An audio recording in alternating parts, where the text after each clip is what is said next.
Hello students, welcome once again to the web classes. Today again we are going to see the subject accounts, unit number 6. The name of chapter is retirement / death of a partner. For the 12th commerce English medium, this is lecture number 7 for this chapter. Today we are going to attempt sum number 10. So without wasting any further time, let's read it. Deep, Jyoti and Geeta are partners sharing profit and loss in the ratio of their capital. Okay, ये capital ratio में जो है P&L share करते हैं. The balance sheet of their firm as on 31st 3/17 was as under. तो पहले capital ratio find कर लें. See, this is the capital 1 lakh, 1,50,000 and 1 lakh. तो इसमें zeros कॉमन है. कितने zeros कॉमन है? तो 4 zeros are common and common. तो बचा क्या? 10 into 15 into 10. All the digits are divisible by 5. So 2 into 3 into 2. This is our old ratio 2:3:2. So finally it is 2:3:2. Let me write it permanently 2:3:2. Okay. So 2:3:2 is the old ratio. Now come to the adjustment. मेरे साथ आप भी read करो, book open कर लो, साथ में tick mark कर लीजिए, पेंसिल ले लीजिए. ठीक है. ज्योति रिटायर्ड, बहुत दुख की बात है, ज्योति चली गई. Partner decided that new profit and loss sharing ratio of Deep and Geeta is to be kept 1:1. Okay, तो 1:1 हम नया रेशियो रखेंगे. तो ये किस लिए, किस का मतलब कब काम आएगा? तो ये सेक्रीफाइस फाइंड करने के लिए काम आएगा. सॉरी, सेक्रीफाइस नहीं, गेन फाइंड करने के लिए. Goodwill of the firm valued at ₹70,000. तो ये भी बाद में ही काम आएगा. Bad debt reserve on debtor is to be reduced up to 10%. Okay, reduced up to 10%. So tick mark on the debtors. So here we have debtors. Here debtors पे tick mark किया. Then stock shown in the books at 25% more than its cost. Stock to be recorded at cost. So tick mark on stock. So do tick mark on stock. ये देखो, ये adjustment बहुत important है मेरी तरफ से. जिसको समझ में आ गया है वो तो समझदार है ही, जिनको नहीं आया है वो थोड़ी देर में समझदार बन जाएंगे. 60,000 is paid for trademark during current year which is for total 6 year. तो ट्रेडमार्क पे टिक करो. 6 साल का था, उसमें से 1 साल पूरा हो गया है ना. तो ट्रेडमार्क पे टिक करेंगे हम. Then liability of provident fund is decided 35,000. So provident fund अगर है तो टिक मार्क करो प्रोविडेंट फंड पे, और नहीं है तो जाने दो. है प्रोविडेंट फंड, टिक मार्क करो. इसके बाद total capital of new firm, okay, is to be kept as the total capital of old firm. मतलब नए फर्म का कैपिटल पुराने फर्म जितना ही रखना है. Deep and Geeta will maintain this capital in their new profit and loss sharing ratio. Okay, for this purpose the difference is to be transfer to their current account. तो difference जो है वो करंट अकाउंट में transfer किया जाएगा. Prepare necessary accounts. तो आपका काम क्या है? वीडियो पॉज करो, अकाउंट्स ड्रॉ करो. Take a break of 2 second, means pause the video. Hopefully आप सभी ने अकाउंट्स ड्रॉ कर लिए होंगे. अब मैं जैसा जैसा आपको डायरेक्ट करता जाऊं वैसे वैसे आप एंट्रीज करते जाओगे. The first is capital account. कौन कौन से प्रिपेयर किए? Revaluation account, cash, partners capital account, cash account. पर कैश का तो कोई ट्रांजैक्शन है नहीं बनाओगे तो भी चलेगा. And balance sheet. So capital, so capitals are 1 lakh, 150 and 1 lakh. So capital account के क्रेडिट साइड में एंट्री होगी इसकी. ये रहा capital account, credit side by balance brought down 1 lakh, 150 and 1 lakh. Then general reserve 28,000 distribute हो जाएगा क्रेडिट साइड में. तो bye general reserve 8,000, 12,000 and 8,000.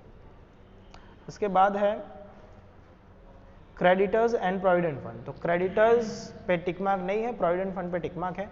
Creditor आएंगे और प्रोविडेंट फंड दोनों ही लायबिलिटी पोर्शन में लिखा जाएगा. सो क्रेडिटर्स, ये रहा creditors, you can see 60,000 and provident fund 32,000 in the inner column. आप देख सकते हो इनर कॉलम में मैंने लिखा हुआ है 32,000 रुपीज़. तो लायबिलिटी पोर्शन पूरा हुआ. Come to the asset portion. Asset portion में आते हो तो सबसे पहला दिखता है गुडविल. ये गुडविल हो जाएगा रिटर्न ऑफ कैपिटल अकाउंट के डेबिट साइड में. तो आप देखिए कैपिटल अकाउंट के डेबिट साइड में आप देख सकते हो 2 गुडविल. सबसे पहला, just a second,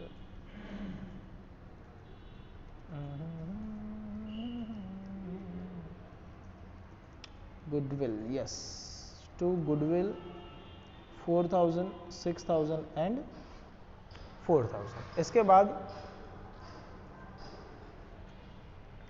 Lennon building 2,90,000, कोई टिक मार्क नहीं है, ट्रेडमार्क पे टिक मार्क है, स्टॉक पे टिक मार्क है, डेटर पे टिक मार्क है।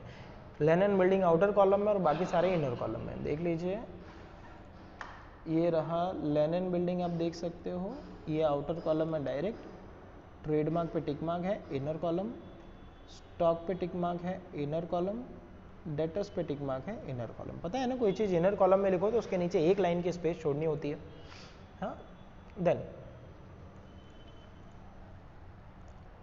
बैंक, तो बैंक बैलेंस, क्या हमारे पास में बैंकिंग का कोई ट्रांजैक्शन है, कैश अकाउंट बनाया हो तो ब्रॉड डाउन लिख देना, और नहीं बनाया है तो डायरेक्टली बैलेंस शीट में लिख देना 22,000।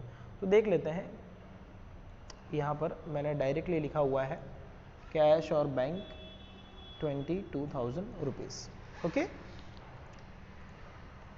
Now first adjustment. अब एडजस्टमेंट सॉल्व करने के लिए मैं जो है कलर चेंज कर लेता हूँ। Let me have it blew.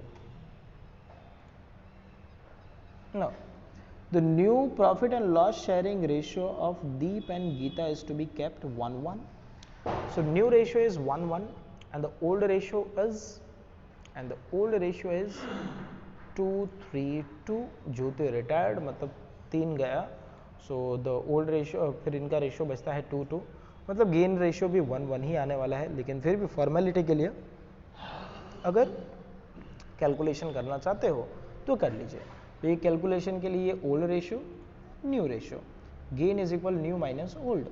So Deep and Geeta, हमें मेनली इन्हीं का देखना है। ज्योति तो रिटायर हो रही है तो इसका तो सेक्रीफाइस ही होगा, तो 3/14 and 3/14। So this is our gain ratio. Gain ratio 3/14 and 3/14 means 1:1 हो गया। तो इतना पैसा मतलब जो भी ज्योति को देना है वो लोग इक्वल रेशियो में लेकर आएंगे, मतलब उनके कैपिटल अकाउंट को डेबिट किया जाएगा। अब देखिए गुडविल कितना वैल्यू किया गया। So the value of goodwill is 70,000। In that 70,000 3/7 is to be paid to Jyoti. ठीक है, क्योंकि वो जा रही है, उसका शेयर 3/7 था। सो 70,000 इंटू 3/7 अगर करोगे आप ज्योति का शेयर तो कितना होता है। सो 70,000 इंटू 3/7 दैट इज 30,000। ये 30,000 दीप एंड गीता वो दोनों देंगे।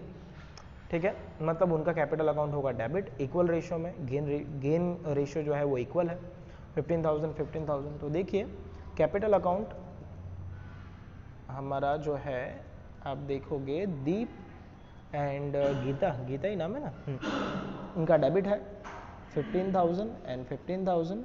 ये पैसे किसको दिए गए, तो ज्योति को दिए गए। ज्योति के कैपिटल अकाउंट में 15,000 and 15,000, that 15,000 is given by Deep and that is given by G means Geeta. So first adjustment solved. Second, bad debt reserve on debtor is to be reduced up to 10%, reduced up to 10%, मतलब BDR 10% count करो। ठीक है, तो 10% count करो और देखो कितना reduce हुआ। सो 10% अगर हम करते हैं तो 40,000 का 10% आता है 4,000, तो ये 4,000 मैंने यहाँ लिख दिया, बचा 36,000। अब चेक करो earlier BDR how much was that. So BDR पहले था 6,000, नया हमने रिड्यूस करके 6,000 पुराना था, नया हमने रखा है 4,000। तो डिफरेंस कितने का आ रहा है, 2,000 का डिफरेंस है। तो 2,000 रुपये हमारे बच गए। 6,000 डूबने वाले थे, उसके जगह 4,000 डूब रहे। तो 2,000 का हमारा सेविंग है, ये आएगा रिवैल्यूएशन अकाउंट के क्रेडिट में। तो रिवैल्यूएशन के क्रेडिट में आप देखिए बाय BDR अकाउंट 2,000 रुपीज़। ये 2,000 की एंट्री होपफुली समझ में आ गया होगा। Now stock is shown in the books at 25% more than its cost, stock to be recorded at cost। देखो ध्यान से देखना, डायरेक्टली ऐसा नहीं होता है कि 25% ज़्यादा शो किया है तो आप माइनस कर दोगे, नहीं, ऐसा नहीं होता। सी कैसे इसे सॉल्व करेंगे, तो ये देखिए अब छोटा सा कैलकुलेशन मैंने किया हुआ है कि मान लो कि कॉस्ट जो है दैट इज़ 100। ठीक है, सो बुक वैल्यू कितनी हो गई 125। कैसे 125 हुई, क्योंकि 25% आपने ज़्यादा शो किया हुआ है। Now how much the book value of stock is, तो आप बैलेंस शीट में अगर देखोगे तो स्टॉक की बुक वैल्यू जो है वो है 50,000। तो तो उसका कॉस्ट फाइंड करना है, तो इनका होगा क्रॉस मल्टीप्लिकेशन, ठीक है। सो कैसा होगा ये सॉल्व, तो ये सॉल्व होगा इस तरह से 100 इंटू 50,000 डिवाइडेड बाई 125, इसे सॉल्व करोगे तो आंसर आएगा 40,000। तो इस तरह से स्टॉक की जो कॉस्ट है वो है 40,000। सो आ जाइए बैलेंस शीट में। तो बैलेंस शीट में अगर आते हो तो आपको दिखेगा, ये रहा बैलेंस शीट। स्टॉक की वैल्यू है 40,000, तो 10,000 आपने कर दिया minus, that is reduce. Minus किया तो रिवैल्यूएशन के डेबिट में इफेक्ट आएगी, तो ये आ जाइए, देखिए रिवैल्यूएशन के डेबिट में to stock account 10,000 rupees. Then after 60,000 is paid for trademark during the current year, okay, which is for the total 66 years. So 60,000 पे किया गया है 6 साल के लिए, तो एक साल का कितना हुआ 10,000 रुपये, तो 10,000 आप माइनस कर दोगे, 10,000 हमें माइनस करना है। ये रहा ट्रेडमार्क में से माइनस करेंगे 10,000 रुपीज़, बचा कितना 50,000 रुपीज़। तो जो माइनस किया वो हमारा रिवैल्यूएशन के डेबिट में आएगा, तो रिवैल्यूएशन के डेबिट में हम लिखेंगे 10,000 rupees trademark. Then liability for provident fund is decided rupees 35,000. So liability is 35,000, 3,000 increase हो गया, क्योंकि why, because already PF was 32,000, इसमें increase किया प्लस 3,000, अमाउंट हो गई 35,000। PF इंक्रीज हुआ मतलब लाइबिलिटी ज़्यादा देनी है, तो हमारा लॉस हुआ 3,000 का लॉस रिवैल्यूएशन के डेबिट में। सो रिवैल्यूएशन के डेबिट में हम लिखेंगे to provident fund account 3,000 rupees. Then total capital of new firm is to be kept as the total capital of old firm. Okay, Deep and Geeta will maintain this capital in the new firm, new profit and loss sharing ratio. For this purpose, difference is to be transferred to their current account. Okay, तो नया capital जो है वो old capital के जितना ही रखना है। ओल्ड कैपिटल इज 3,50,000, तो ये 3,50,000 ही होना चाहिए। तो चलिए बैलेंस शीट में हमें कैपिटल इस बार पहले से पता है, तो कैपिटल पहले से ही लिख दिया जाएगा। मैं कलर चेंज करके लिख रहा हूँ ताकि आपको आइडिया रहे कि ये एडवांस में सॉल्व किया गया है। 3,50,000 जो है वो सो कर दिया, ठीक है। ये 3,50,000 दोनों पार्टनर इक्वली रेशियो में डिस्ट्रीब्यूट कर लेंगे, तो 175 एंड 175। देन ये 175 उनके कैपिटल अकाउंट में आप लिख दोगे बैलेंस कैरी फॉरवर्ड। तो चलिए यहाँ ये जो है ये पॉइंट में लिख देता हूँ, balance carry forward and balance carry forward. Is that clear? तो ये टू बैलेंस कैरी फॉरवर्ड ये हमने एडवांस में लिया है, अभी तक ये दिया हुआ नहीं था। Is that clear? अब क्या करेंगे, सारे एडजस्टमेंट तो सॉल्व हो गए, कोई एडजस्टमेंट बाकी रहा नहीं, सिर्फ डिफरेंस करंट अकाउंट में ट्रांसफर करना बाकी है। तो रिवैल्यूएशन अकाउंट को क्लोज कर दीजिए। रिवैल्यूएशन अकाउंट को अगर आप क्लोज करोगे तो इस साइड का टोटल है, रिवैल्यूएशन अकाउंट का टोटल, एक मिनट, हाँ, रिवैल्यूएशन अकाउंट का टोटल आता है इस तरफ 23,000 something, I don't know how much it is, या 23,000 एंड 23,000। फ्रॉम 23,000 2,000 आप माइनस कर दोगे तो बचा कितना 21,000। ये 21,000 ओल्ड रेशियो में डिस्ट्रीब्यूट हो जाएगा, तो 6,000, 9,000 एंड 6,000। ओके, ये पार्टनर कैपिटल अकाउंट के डेबिट साइड में लिखा जाएगा। तो पार्टनर कैपिटल अकाउंट के डेबिट साइड में आ जाइए, ये रहा 6,000, 9,000 एंड 6,000। सबसे पहले किसका कैपिटल अकाउंट क्लोज करोगे, तो सबसे पहले हम क्लोज करेंगे ज्योति का capital account. The capital account of Jyoti says total of credit side is 1,92,000 and from that 1,92,000 ये माइनस करोगे तो बचा कितना 1,77,000। ये 1,77,000 एज अ लोन आप लिखोगे, तो ये एज अ लोन हम लिख देते हैं ज्योतिष लोन अकाउंट 1,77,000। नाउ अब क्या करना है, तो अब बाकी के दो जो पार्टनर हैं उनका आप टोटल करोगे उस साइड का जिस साइड का टोटल ज्यादा है, जिस साइड का टोटल ज्यादा है। तो आप देखोगे टोटल करके अगर, तो दीप का इस साइड का टोटल आपको ज्यादा मिलेगा, है ना, ये वाला पोर्शन जो है, ठीक है, ये पोर्शन ज्यादा है। तो इस साइड का टोटल आता है 2 लाख, इस साइड का टोटल है 2 लाख। इस 2 लाख में से आप 1,80,000 इतना माइनस करोगे तो बैलेंस बचता है 92,000, मतलब इतना उनको कैश लेकर आना पड़ेगा। और गीता का टोटल अगर करते हो इस साइड का, तो इस साइड का इसका भी टोटल 2 लाख ही है, तो 2 लाख में से आप ये माइनस करोगे 10,000 8,000, तो इसे भी 92,000 लेकर के आना पड़ेगा। तो यहाँ लिखा जाएगा बाई, मतलब लेकर आना पड़ेगा, मतलब जो डिफरेंस है वो करंट अकाउंट में ट्रांसफर करना है, तो इसे हम कहेंगे बाई करंट अकाउंट। क्या? By current account. तो इस तरह से ये डिफरेंस हमने ट्रांसफर किया। अब ये करंट अकाउंट जो है वो क्रेडिट साइड में है, तो एसेट पोर्शन में लिखा जाएगा। तो चलिए एसेट पोर्शन में अगर आप देखोगे तो ये लिखा हुआ है, देखिए डीज current account and Geeta's current account total 1,84,000। So hopefully आपको ये समझ में आ गया है, ठीक है।